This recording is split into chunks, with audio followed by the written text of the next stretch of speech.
बिहार में ये जो सारा एपिसोड हुआ है ये नहीं होना चाहिए था। मैंने भी मीडिया, सोशल मीडिया में वो देखा और फ्रैंकली स्पीकिंग मुझे भी बहुत बुरा लगा, अच्छा नहीं लगा, बहुत बुरा लगा। ऐसा नहीं होना चाहिए। डॉक्टर जो बिहार मेडिकल अपॉइंटमेंट का लेटर लेने गई और वो जो चीफ मिनिस्टर साहब और वो जो सारा एपिसोड हुआ, नहीं होना चाहिए। जो इस्लाम के बड़े रिलीजियस फंक्शंस होते हैं उसमें में नीतीश कुमार साहब बड़े बढ़ चढ़कर हिस्सा लेते हैं। रैना साहब, मेरा पहला सवाल आपसे ये है कि जम्मू कश्मीर मुंतखब सरकार जो इस वक्त है उमर अब्दुल्ला साहब की क़यादत में, उमर अब्दुल्ला साहब का अगर एक बयान आता है कि जनाब रियासत मिलनी चाहिए, लेकिन पलटवार आपका यह भी आ जाता है कि सिक्योरिटी इशू हैं, अभी रियासत का दर्जा मुमकिन नहीं है। लेकिन ये टाल मटोल, ये बहानेबाजी, ये कब तक रहेगी और ये सिक्योरिटी का इशू लेके कब तक चलते रहेंगे? लोगों को उम्मीदें तो रियासत के दर्जे की थी। इंतखाबात से पहले आपका ये कहना था कि रियासत का दर्जा मिलेगा। जहां तक सवाल जम्मू कश्मीर को लेकर है और स्टेटहुड का दर्जा है, हमारे मुल्क के ऑनरेबल प्राइम मिनिस्टर मोदी साहब ने और honourable home minister Amit Shah साहब ने on the floor of the house parliament में इस बात का जिक्र किया है कि जम्मू कश्मीर को यकीनन स्टेटहुड का दर्जा जो है वो रेस्टोर किया जाएगा। जम्मू कश्मीर को हिंदुस्तान का ताज कहा जाता है, crown of this great nation, और हमें जम्मू कश्मीर के लोगों की, आवाम की बहुत रिस्पेक्ट है। और इसमें कोई दो राय नहीं है कि पिछले 35-40 सालों में जो जम्मू कश्मीर ने जुल्म सितम देखे, शायद ही कोई ऐसा घर होगा, खासकर वादी कश्मीर के अंदर, या रजौरी, पुंछ हो, डोडा, किश्तवाड़, रामबन हो, रियासी, उधमपुर, कठुआ के पहाड़ी इलाके हों, शायद ही कोई घर ऐसा हो जिसको इस 35-40 सालों में दहशतगर्दी के बंदूक के जख्म ना लगे हों। इसलिए ये थोड़ा सेंसिटिव मैटर जरूर है और इस पर वक्त आने पर यकीनन फैसला लिया जाएगा। सर, ये कोई पॉलिटिकल इशू आज की डेट में शायद नहीं है। मैं बहुत ब्लंट स्पीकर हूं, बोलने वाला, साफ बात हूं कि इसमें पॉलिटिकल हो सकता है कि केवल एक जमात या दो जमात नहीं, मेजॉरिटी ऑफ द पीपल ने अपनी ये राय रखी हो। लेकिन यह भी एक सवाल है कि शायद जिसका जिक्र आपने किया है, सिक्योरिटी कंसर्न्स, यकीनन वो जम्मू कश्मीर में सिक्योरिटी कंसर्न्स हैं। हमारी बॉर्डर स्टेट है, एक तरफ चाइना का पार्ट है, लद्दाख के साथ लगता हुआ, पाकिस्तान के साथ लगता हुआ, पड़ोसी मुल्कों के अंदर बड़ी खतरनाक डिस्टर्बेंस होती है। इसलिए मुझे लगता है कि शायद इस पर आपसी नेगोशिएशंस और डिस्कशंस भी चल रही है। मैं एक सवाल दोबारा से दोहराऊंगा, ये बहुत जल्द है, 1 साल तो हो गया है इलेक्शन को हुए, लेकिन बहुत जल्द ये कितने साल लगाएगा? देखिए, इस पर मैं कोई यहाँ इस महफिल में आपके सामने कोई चीज बता नहीं सकता, क्योंकि मैंने पहले कहा एक बहुत सेंसिटिव मैटर है और हाईएस्ट लेवल पर ये डिसीजंस लिए जाने हैं। इसमें मैं यहां बैठ के कुछ बात बोलने की शायद मेरी कैपेसिटी भी नहीं है और मैं बोल भी नहीं सकता। अगला सवाल रहेगा, आपने देखा होगा हालिया दिनों में जब कटरा में माता वैष्णो देवी यूनिवर्सिटी है, इसको लेके एलओपी साहब की जानिब से एक मेमोरेंडम भी जो है वो पेश किया गया। लेकिन ये जो अब सियासत में हम देखते थे कि जनाब हिंदू मुस्लिम बैरून रियासत के अंदर हमें कई बार तकरीरों में, लीडरान की स्पीच में देखने को मिलता था, लेकिन आज ये जो तालीमी निज़ाम है उसके अंदर ये घुस गया है कि जनाब यहाँ पर मुस्लिम मेजॉरिटी के लोग आके हैं, शायद यहाँ पर जो हिंदू कम्युनिटी है उसके सेंटिमेंट्स को जो है वो ठेस पहुँची है। लगता नहीं है कि आस्ता आस्ता ये कटरा के माता वैष्णो देवी यूनिवर्सिटी से खुलकर जम्मू में आएगा कि जनाब यहाँ में कॉलेज जम्मू में इस कम्युनिटी के लोग मेजॉरिटी में रहने चाहिए और इसके नहीं रहने चाहिए, और यही नफरत कश्मीर में और पीर पंचाल में भी, चनाब पैली में भी फैला सकती है, और उसकी जिम्मेदार भारतीय जनता पार्टी को क्यों ना ठहराया जाए? जहां तक बात श्री माता वैष्णो देवी जी मेडिकल कॉलेज में है, जो बच्चे जिनकी वहां एडमिशन हुई है वादी कश्मीर के स्टूडेंट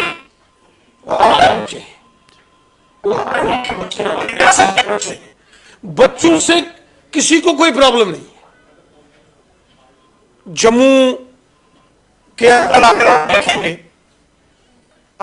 केसी पब्लिक स्कूल, केसी international school, Jodhamal public school जैसे बहुत सारे जो प्राइवेट इदारे, तो कश्मीर के हजारों बच्चे यहां स्कूल्स में, प्राइवेट स्कूल्स में पढ़ते हैं, यहाँ के कॉलेजेस में पढ़ते हैं, जम्मू यूनिवर्सिटी में पढ़ते हैं, सेंट्रल यूनिवर्सिटी में पढ़ते हैं, क्लस्टर यूनिवर्सिटी में पढ़ते हैं, किसी को कोई प्रॉब्लम नहीं है।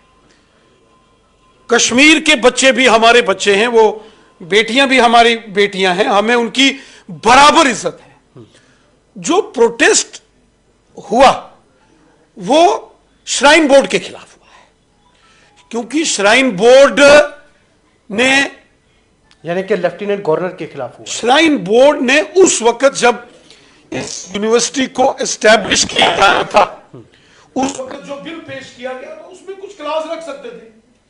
अब बनारस हिंदू यूनिवर्सिटी है, अलीगढ़ मुस्लिम यूनिवर्सिटी है, जामिया मिलिया इस्लामिया यूनिवर्सिटी है, हिंदू लॉ कॉलेज है, बहुत सारे देश के अंदर ऐसे एजुकेशनल इंस्टीट्यूशंस हैं, यहां रिजर्वेशन का या लोकल लेवल पर एडमिशंस का स्पेशल प्रोविजन वहां के लोकल्स के लिए रखा जाता है।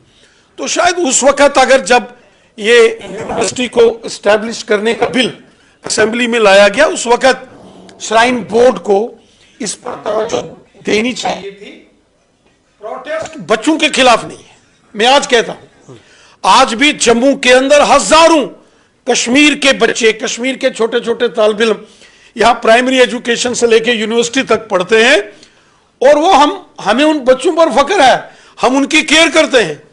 कहीं छोटी मोटी कोई दिक्कत हो वो हमें कॉल करते हैं, अपने फंक्शंस में हमें बुलाते हैं, हमारे घरों में रहते हैं, वो हमारे बच्चे हैं। प्रोटेस्ट बच्चों के खिलाफ नहीं है। यूनिवर्सिटी की जो मैनेजमेंट श्राइन बोर्ड के पास है, उसको लेकर कुछ सवाल यहां जो एजिटेशन करने वाले जो संघर्ष समिति है उन्होंने उनसे पूछे। ऑडियंस को भी मौका दिया जाएगा। उससे पहले मैं एक और सवाल है रेना साहब, अभी एक तब्दीली जो है वो मरकज़ में की गई है, एक महकमों को लेके एमजी नरेगा स्कीम है, और इस स्कीम में VBG राम जी का नया तजवीज़ जो है वो लिया है, और ये बिल भी जो है वो पास हो चुका है। और मुझे बताइए कि इसमें क्या ज़रूरत पड़ी, क्यों ज़रूरत पड़ी इसको तब्दील करने में, और भारतीय जनता पार्टी इस तब्दीली के बाद नेशंस को, बाकी रियासतों के अंदर क्या जो है वो पैगाम देना चाहती है, और ये क्या इसका जो असर होगा वो ज़मीनी सतह पर किस तरह का होगा? देखिए, एमजी नरेगा का जो एक्ट बना था उसमें बहुत सारी तरमीम की गई है, अमेंडमेंट्स लाई गई, चेंजेस लाई गई। 100 डेज का रोजगार होता था तो उसको 125 डेज उसके मैंडेज किए गए हैं। और मैं ईमानदारी से एक बात बताऊं, मैंने भी बतौर MLA काम किया है। जुल्फकार साहब ऑनरेबल मिनिस्टर मेरे से बहुत ज्यादा अच्छा जानते हैं। अगर मैं एक बात कहूं कि इसको टोटल मैस बनाया हुआ था। हमारे पास, हम बतौर लेजिस्लेटर बहुत सारे लोग आते थे, और अगर हम उनको कोई MG नरेगा में काम रिकमेंड करते थे तो नाराज होकर चले जाते थे। वहां बहुत सारे फ्लॉज MG नरेगा एक्ट में थे, उसमें तरमीम की गई है, और इसको एक बदलते वक्त के मुताबिक देखना चाहिए। इसमें कोई पॉलिटिक्स नहीं देखनी चाहिए। Honourable union minister Shivraj Singh Chouhan साहब ने पार्लियामेंट में इसका जवाब दिया है। अब ये MG नरेगा नाम था, और अब विकसित भारत राम जी नाम आया है। राम जी के नाम से किसी को ऐतराज नहीं है, लेकिन लोग ये कह रहे हैं कि भारतीय जनता पार्टी महात्मा गांधी को कहीं ना कहीं भुला रही है। नहीं, महात्मा गांधी साहब पूज्य बापू, उनके लिए देश के हर शख्स के दिल में बहुत इज्जत है, और पूरा देश उनकी इज्जत करता है। उनका बहुत बड़ा कंट्रीब्यूशन हमारे देश की जंग आज़ादी में रहा है। 140 करोड़ हिंदुस्तानी बहुत अदब से, बहुत रिस्पेक्टफुल मैनर में महात्मा गांधी साहब को याद करते हैं। अगला सवाल है सर मेरा, बिहार में एनडीए जो हुकूमत है, वज़ीर आला नीतीश कुमार साहब का जो हालिया दिनों में एक मुस्लिम डॉक्टर जो थी उसके साथ उसका हिजाब खींचना और उसके बाद उसके दिफा में भारतीय जनता पार्टी का आना, क्या मुस्लिम कम्युनिटी को ये नीचा दिखाकर या इस तरह का बर्ताव करके भारतीय जनता पार्टी हिंदुस्तान के अंदर किस तरह का माहौल बनाने चाहती है? यहां तक सवाल है नीतीश कुमार साहब और वो एक हमारी बेटी जो डॉक्टर है जिसको वो अपॉइंटमेंट लेटर्स दे रहे थे, जहां तक ये सवाल है आपका, मैंने भी मीडिया, सोशल मीडिया में वो देखा और फ्रैंकली स्पीकिंग मुझे भी बहुत बुरा लगा, अच्छा नहीं लगा, बहुत बुरा लगा। ऐसा नहीं होना चाहिए। वो भी हमारी बेटी, शायद नुसरत नाम है या जी, नुसरत, वो हमारी बेटी है, हमारे देश की बेटी है। She is a pride of our nation. हमें गर्व होता है जब हमारे बच्चे किसी आला मुकाम को वो हासिल करते हैं। और जब उनको वो अपॉइंटमेंट लेटर्स दिया जा रहा था और मैं देख रहा था कि बिहार के चीफ मिनिस्टर साहब लेटर देते समय एक अनवांटेड जो व्यवहार उन्होंने डाइस पर था वो नहीं होना चाहिए। That was very disgusting. कोई भी रेस्पॉन्सिबल आदमी उस एक्ट को एंडोर्स नहीं करेगा, ना ही करना चाहिए। हमारे मुल्क के प्राइम मिनिस्टर मोदी साहब कहते हैं एक भारत श्रेष्ठ Bharat. Whenever Prime Minister speaks, he speaks for 140 crores of Indian. और उसमें हिंदू भी हैं, मुसलमान भी हैं, सिख भी हैं। Whenever our Honorable Prime Minister speaks, he speaks सबका साथ, सबका विकास, सबका विश्वास। बिहार में ये जो सारा एपिसोड हुआ है ये नहीं होना चाहिए था। और वैसे नीतीश कुमार साहब के बारे में जितना मैं जानता हूं, पिछले 20 सालों में वो बिहार के चीफ मिनिस्टर रहे, अभी भी चीफ मिनिस्टर हैं। उनको वहां के मुसलमानों का सबसे फेवरेट लीडर माना जाता है। लेकिन मैं इसमें छोटा सा बोलूँगा सर, बिल्कुल माना जाता है, लेकिन मुझे बताइए कि जम्मू कश्मीर में और पीर पंचाल में भी असर पड़ने वाला है इसकी? सवाल ही नहीं पैदा होता, क्या बात करते हैं। अगर बिहार में यह बात हुई है तो पूरे मुल्क ने इस सारे एपिसोड की मजम्मत की है। कोई भी इसके पक्ष में नहीं है। मैंने कहा बेटियां सबकी बराबर होती हैं, वो भी हमारी बेटी है। शी इज आवर्स डॉटर, हमारे देश की बेटी है, देश का नाम रोशन करेगी। और अगर कहीं किसी ने इसके ऊपर सियासत की है या तल्ख बयानबाजी की है, नहीं होनी चाहिए, वो गलत है। वो डॉक्टर जो बिहार में मेडिकल अपॉइंटमेंट का लेटर लेने गई और वो जो चीफ मिनिस्टर साहब और वो जो सारा एपिसोड हुआ, नहीं होना चाहिए था। और मैं जो बात कह रहा था कि नीतीश कुमार साहब बिहार में जो वहां के मुस्लिम हमारे कम्युनिटी के भाई बहन हैं, उनके सबसे फेवरेट लीडर माने जाते हैं। और अक्सर जो इस्लाम के बड़े रिलीजियस फंक्शंस होते हैं उसमें में नीतीश कुमार साहब बड़े बढ़ चढ़कर हिस्सा लेते हैं। अब क्या रीजन रहे ये तो हम नहीं बता सकते, लेकिन कुछ लोग ये कहते हैं कि शायद कभी कभी लंबा समय हो गया है, शायद कोई एज फैक्टर भी कुछ रहा होगा, फ्रैंकली स्पीकिंग। अगले सवाल। वरना पिछले 20 साल एक शख्स, ऐसा तो हो नहीं सकता कि अगर विंडिक्टिव पॉलिटिक्स वो करेगा तो इतना लंबा समय चल नहीं पाते हैं। अगला सवाल रहेगा जम्मू कश्मीर को लेके। जम्मू कश्मीर में कांग्रेस और नेशनल कॉन्फ्रेंस, कांग्रेस का सपोर्ट है नेशनल कॉन्फ्रेंस हुकूमत को, लेकिन एक साल के अंदर हमें लगता है कि कांग्रेस और नेशनल कॉन्फ्रेंस में दूरियां, लेकिन कभी कभार उमर अब्दुल्ला साहब का जो बयान आता है वो मरकज़ी सरकार की बड़ी तारीफ कि लगता है कि कुछ 5 साल चलेंगे या कुछ गठजोड़ होने वाला है। देखिए, जहां तक बात जनाब उमर अब्दुल्ला साहब की है, तो उमर अब्दुल्ला साहब वाजपेयी साहब की हुकूमत में हमारे मुल्क के फॉरेन मिनिस्टर रहे।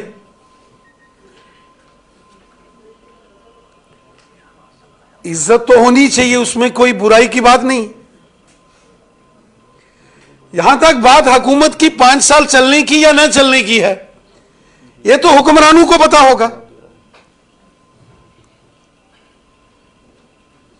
और आपने जिक्र किया कांग्रेस पार्टी की तलखी, तो ये उस कोalition का मामला है।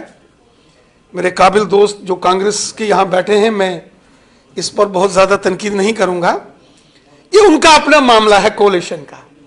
लेकिन आप इतनी बात मैं जरूर कहूंगा कि कुछ तो गड़बड़ है, कुछ गड़बड़ है। और ये गड़बड़ जो ए spark neglected burn the house,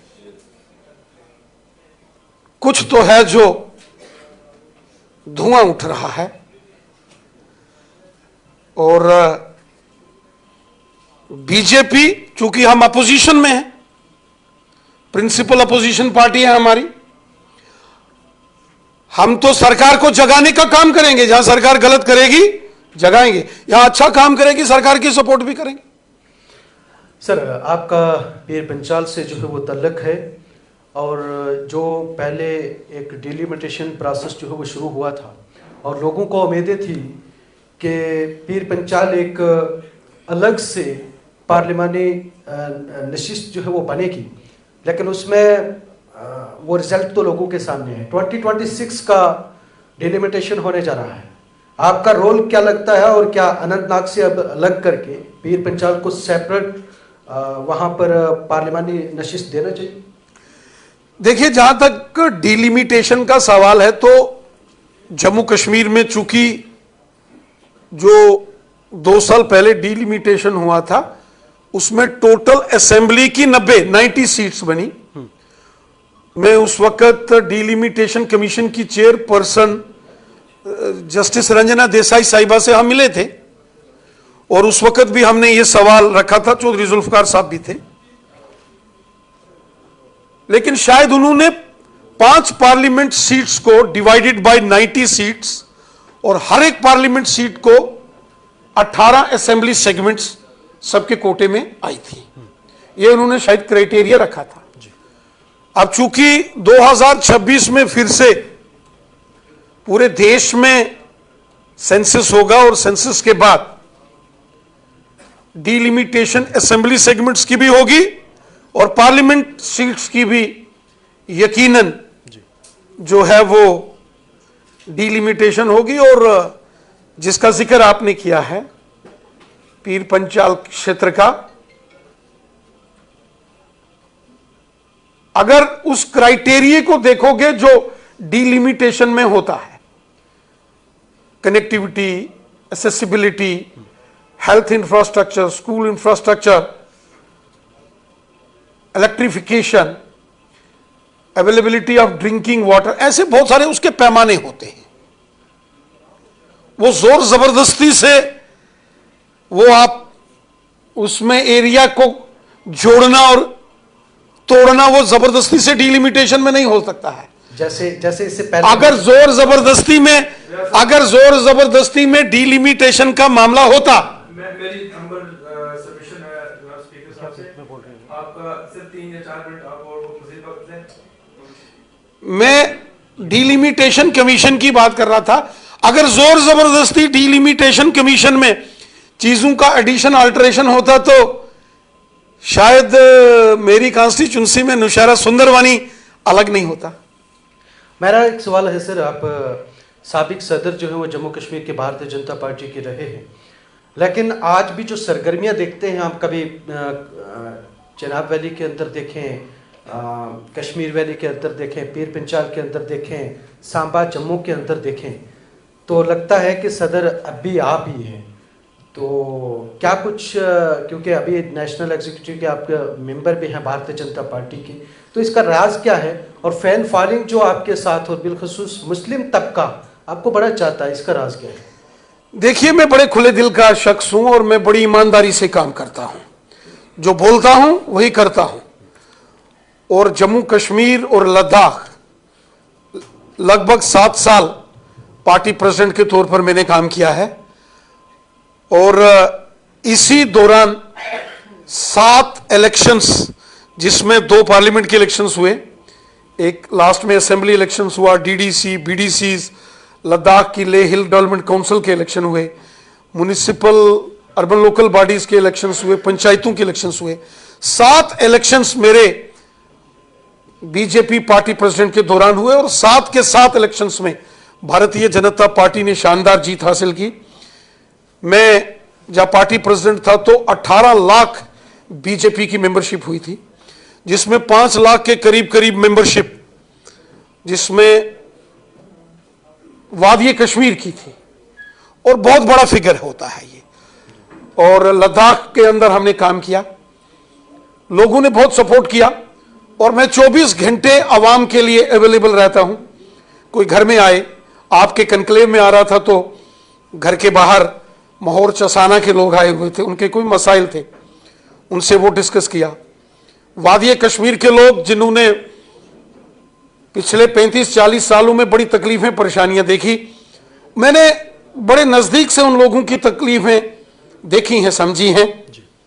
चूंकि मैं ह्यूमन राइट्स एक्टिविस्ट रहा हूं, मैंने लॉ स्कूल से post graduation in international laws and human rights में पोस्ट ग्रेजुएशन किया, और उसके बाद मैंने ह्यूमन राइट्स पर मैंने बहुत काम किया है, और मैं इंसानी तकलीफों को समझता हूं, हर शख्स के दर्द को समझता हूं, गरीबों, ज़ईफ़ों, बेसहारा लोगों की तकलीफें, उनकी परेशानियों को समझता हूं, लोगों के बीच जाता हूं, सेवा भाव से जाता हूं, खिदमत खलक के जज्बे से जाता हूं, हुब्बल वतनी के जज्बे से जाता हूं, और लोगों का बहुत प्यार हमें मिलता है, और मैं रियासत जम्मू कश्मीर के हर एक शख्स का शुक्रगुजार हूं। अब मैं चाहूंगा ऑडियंस में से कौन सवाल करना चाहेगा? जी जाहिद साहब, दीजिए माइक को। जी गुड मॉर्निंग रविंद्र रैना साहब, मेरा नाम साहिद प्रवास चौधरी है और मैं एक एक्टिविस्ट हूं। अभी मैं अक्रॉस इंडिया में ट्रैवल किया है और उस इंडिया से वापस आ रहा हूं, लेकिन कित का रहने वाला है तो मैं राजस्थान का रहने वाला हूं। तो मेरा ये सवाल है कि मैं सोच इंडिया को देख के आया, जैसे केरला, तमिलनाडु, कर्नाटका, और जो मैंने केरला का डेवलपमेंट मॉडल देखा है, तमिलनाडु का डेवलपमेंट मॉडल देखा है, उस लिहाज से वो साल पीछे है। और जम्मू कश्मीर की बदनसीबी है कि दो रीजन को मुस्लिम और हिंदू के नाम पे रीजन के नाम पर बांटा जा रहा है। तो ये कैसे खत्म होगा? इसमें क्या आप और ये जो अभी हम बिल्कुल आप ये कह रहे हैं कि हमने बहुत बड़ी रियासत जिसमें लद्दाख शामिल था, जिसमें कश्मीर और जम्मू शामिल है, अभी लद्दाख को चला गया, अभी जम्मू और कश्मीर बच गए हैं, और फिर जो आप रिमोट हो गए, घर के रियासत सब पीछे जा रहे हैं, रीजन के नाम पर बढ़ रहे। क्या ये हमारी यहाँ की स्पेशली आप भी यहाँ बैठे, बैठे, तो सर ये जो हम घर की ओर कैसे जाएंगे? और आप सारे लोगों का ये पॉलिटिकल फेलियर नहीं है कि हमारी रियासत इस तरह से खत्म हो रही है? एक सवाल और, सुजीत ठाकुर, शॉर्ट में करेंगे। सबसे पहले रियाज भाई और पूरी टीम को बहुत बहुत मुबारक। क्वेश्चन, आपका क्वेश्चन। वीरेंद्र रैना साहब से मेरा क्वेश्चन रहेगा। मैं सुजीत सिंह ठाकुर कोटरंका से। सर मेरा ये सवाल है कि जैसे अभी बर्निंग इशू चल रहा है कटरा माता वैष्णो देवी पे। देखिए हमारा खित्ता है, खासकर पीर पंचाल या जम्मू कश्मीर की हम बात करें, हमेशा यहाँ गुलदस्ता हिंदू मुस्लिम का रहा है। तो मेरा सवाल डायरेक्ट ये रहेगा कि रन करने वाला उसको एलजी है, उसके बाद प्राइम मिनिस्टर मोदी जी हैं, और क्या ये हिंदू और मुस्लिम ही चलता रहेगा? इसे हटा के हम ये ना करें कि उस मसले को कहीं बैठ के सॉर्ट आउट करें, हमारे जो स्टूडेंट सफर हो रहे हैं वो सफर ना हो। जहां तक और भी कोई सवाल है क्या? एक सवाल इनकलाबी साहब करना चाहते हैं, करिए।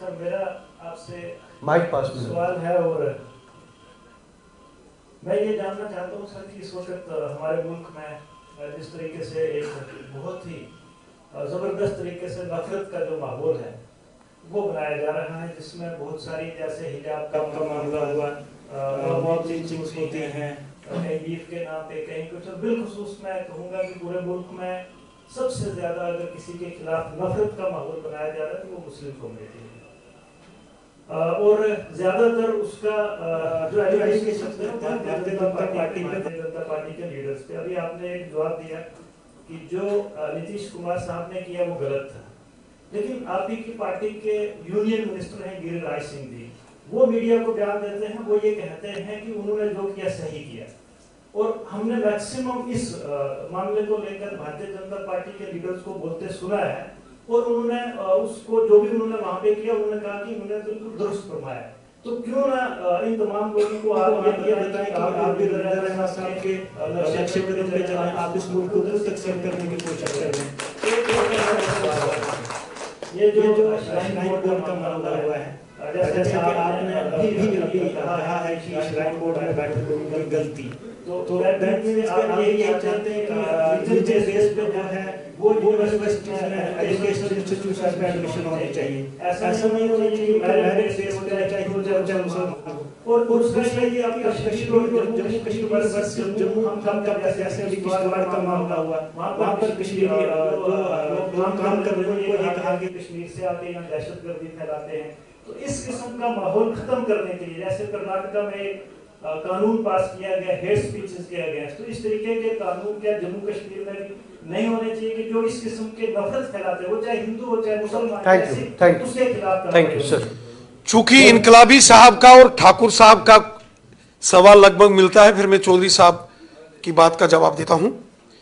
माता वैष्णो देवी यूनिवर्सिटी में एडमिशंस के मामले को लेके मैंने अपने रियाज साहब के पहले सवाल में वो जवाब दे दिया है। किसी भी स्टूडेंट के खिलाफ कोई नहीं है। कश्मीर के बच्चे हमारे बच्चे हैं, वो हमारी बेटियां हैं, हमारे बेटे हैं, हमारे बच्चे हैं जो श्री माता वैष्णो देवी यूनिवर्सिटी में पढ़ते हैं। सवाल वहां श्राइन बोर्ड से ये कहा गया कि अगर आपने ये जो मेडिकल कॉलेज खोलना था, जैसे अलीगढ़ मुस्लिम यूनिवर्सिटी में या बनारस हिंदू यूनिवर्सिटी में या जामिया मिलिया में या हिंदू लॉ कॉलेज में कुछ परसेंटेज माइनॉरिटीज के लिए या जो बोर्ड या ट्रस्ट उसको रन करते हैं उन्होंने अपनी रखनी चाहिए। इस प्रकार का provision A bit of proportion of the total number of seats, ये नहीं कि वो टोटल था, तो वो उस वक्त श्राइन बोर्ड को कंसीडर करना चाहिए था। श्राइन बोर्ड से सवाल पूछे गए हैं, बच्चों के खिलाफ कोई नहीं है। आज भी मैंने आपको कहूं कि जम्मू में जितने प्राइवेट स्कूल्स हैं, प्राइमरी से लेके कॉलेजेस तक, कश्मीर के हजारों बच्चे यहां पढ़ते हैं। यहां के जम्मू के हिंदू डोगरा घरों के अंदर रहते हैं, किसी को कोई दिक्कत नहीं है, कोई प्रॉब्लम नहीं है। सवाल श्राइन बोर्ड से पूछा गया है। रही बात आपने पॉलिटिकल कम्युनलिज्म की बात कही है, हमारे मुल्क के प्राइम मिनिस्टर मोदी साहब, आपको याद होगा जब 2019 में दूसरी मर्तबा प्राइम मिनिस्टर बनने के लिए हलफ लेने जा रहे थे तो अजान हो गई थी और वो बीच अजान में रुक गए थे। और तीसरी मर्तबा जीतने के बाद जब वो पार्टी हेडक्वार्टर में आए, लाइव टेलीकास्ट चल रहा था, वो पार्टी वर्कर्स का देश का शुक्रिया अदा कर रहे थे, उस वक्त भी अजान का वक्त हो गया और वो रुक गए। ये मुल्क हम सब का है, ये हिंदुस्तान हिंदू मुस्लिम सिख ईसाई हम सब का अजीमोशान हिंदुस्तान है। इस मुल्क की आज़ादी के लिए अगर हमारे क्रांतिकारी वीरों ने, चंद्रशेखर आज़ाद, भगत सिंह, सुखदेव, राजगुरु, रानी झांसी, उन्होंने कुर्बानियां दी, तो अशफाकुल्ला खां साहब और बहादुर शाह जफर साहब जैसे बड़े मायानाज शख्सियत, उन्होंने भी मुल्क के लिए कुर्बानी दी। पूरा हिंदुस्तान अपने उन वीरों को सलाम करता है, सलूट करता है। इन चीजों से मुल्क कमजोर होता है, मजबूत नहीं होता है।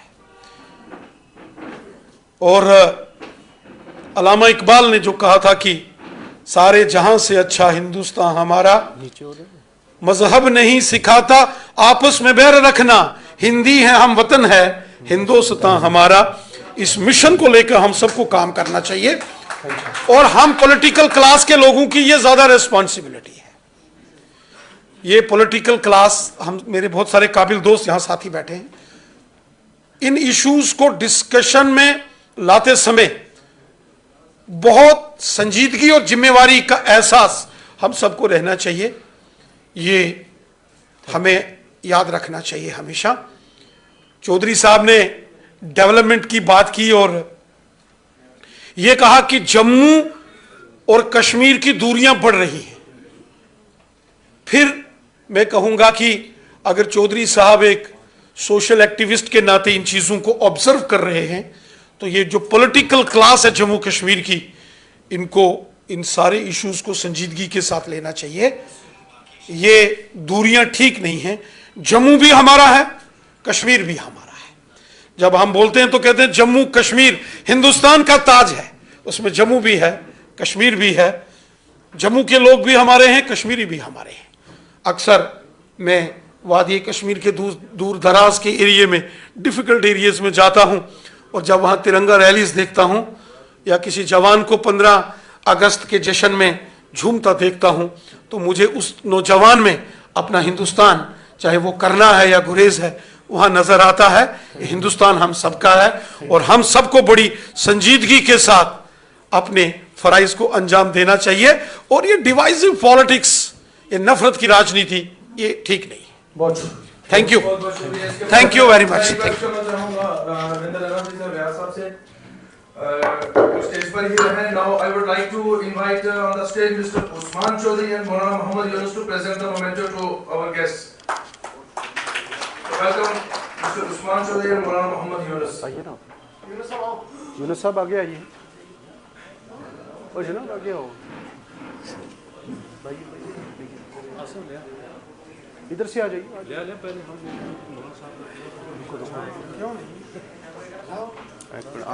मौलाना साहब के साथ। हाँ मौलाना, क्या हो गई? आइए मौलाना साहब।